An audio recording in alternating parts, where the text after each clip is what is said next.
La parole est à Guillaume Gontard, président du groupe Écologie Solidarité et Territoires, auteur de la proposition de loi.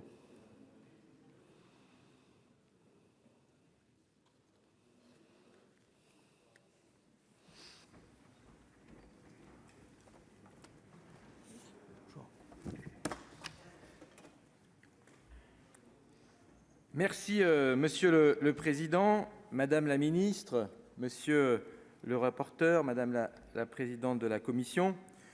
Nous examinons ce jour la proposition de loi visant à maintenir les barrages hydroélectriques dans le domaine public et à créer un service public des énergies renouvelables. Ce texte, porté par le groupe écologiste Solidarité et Territoires, est co-signé par des collègues de plusieurs groupes que je remercie chaleureusement pour leur engagement, traite d'un sujet majeur qui transcende les clivages.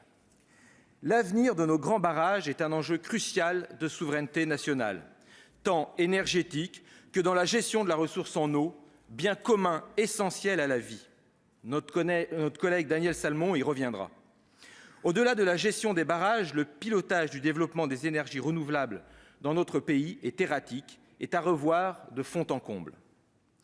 C'est avec une certaine émotion que le sénateur alpin que je suis vous présente ce texte ce matin.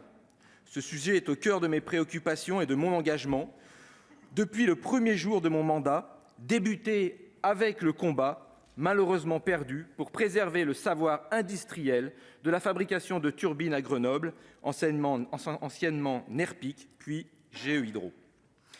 Cette proposition de loi a pour premier objectif de maintenir nos 420 barrages hydroélectriques de plus de 4,5 MW au sein du domaine public. Alors que 150 d'entre eux ont vu ou verront leur contrat de concession arriver à terme d'ici fin 2022, ces barrages sont soumis à une obligation de mise en concurrence du fait de nos obligations européennes. Je précise tout de suite que nous proposons un amendement pour lever le trouble que notre rédaction initiale avait levé, s'agissant des installations de moins de 4,5 MW qui demeurent sous le régime d'autorisation et donc potentiellement exploitables par des acteurs privés.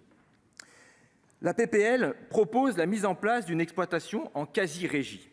C'était d'ailleurs le modèle choisi par le gouvernement dans son projet EDF Azur, pour une bonne et simple raison, c'est le seul qui garantisse une gestion publique tout en respectant le droit européen.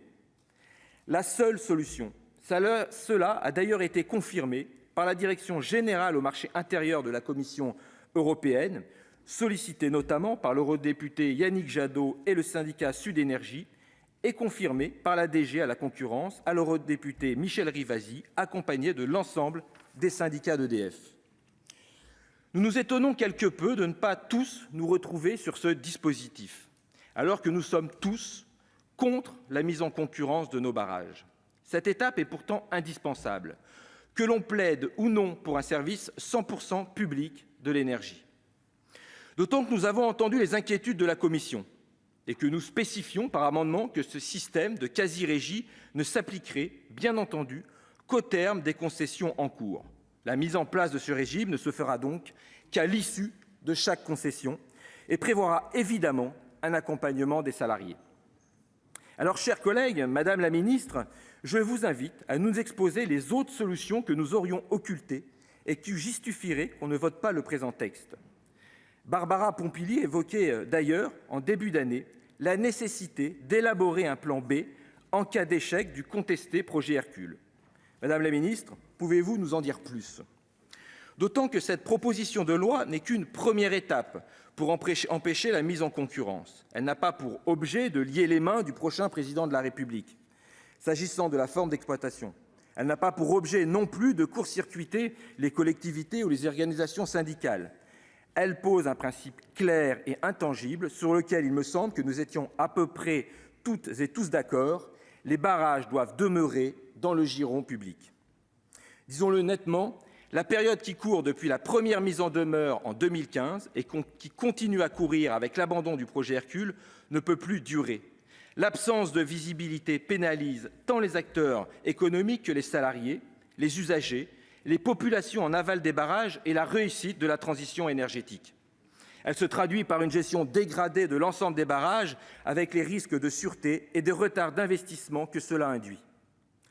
L'article 1 de cette proposition de loi ambitionne donc de mettre un terme à cette incertitude, de donner de la visibilité aux acteurs et d'engager toutes les forces politiques à quelques mois d'une échéance électorale capitale s'agissant de l'avenir énergétique de notre pays. Tel est le sens de notre démarche. L'article 2 propose plus largement notre vision du pilotage de la transition énergétique dans notre pays.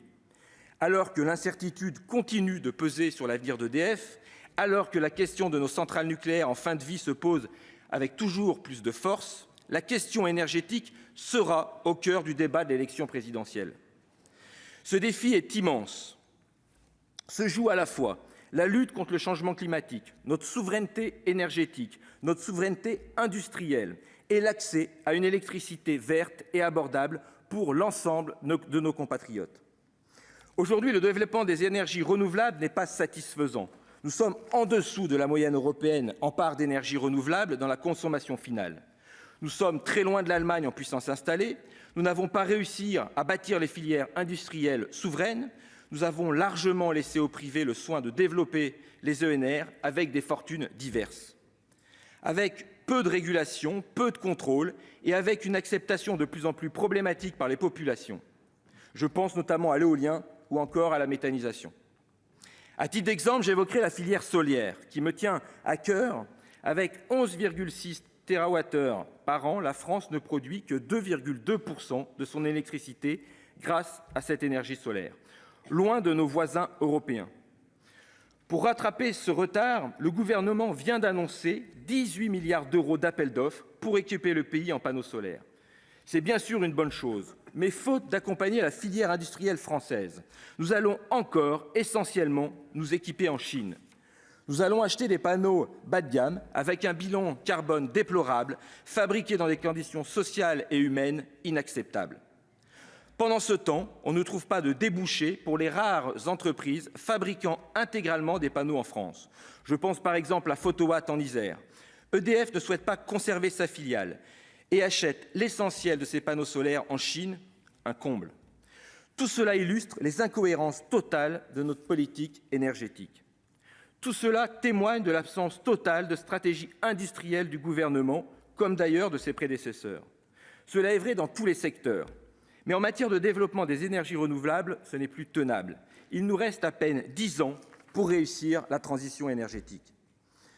Pour rattraper ce retard, pour corriger ces erreurs, pour favoriser l'acceptation des énergies renouvelables par la population, il est plus que temps de créer un service public des énergies renouvelables, un grand acteur public qui aura pour mission à la fois d'organiser la transition énergétique et d'atteindre nos objectifs de déploiement des énergies renouvelables, d'assurer, vous l'aurez compris, la gestion des installations stratégiques et notamment des gros barrages hydroélectriques que nous garderons dans le domaine public, de planifier, de coordonner, de réguler le déploiement des ENR sur l'ensemble du territoire, d'assurer la souveraineté énergétique du pays, d'assurer l'approvisionnement en matières premières stratégiques, je pense par exemple au silicium, de contribuer au développement et à la structuration des filières industrielles, de renforcer la recherche et le développement, de garantir, bien sûr sous conditions, les investissements les plus lourds des entreprises, d'accompagner les porteurs de projets publics et privés, d'encourager l'appropriation citoyenne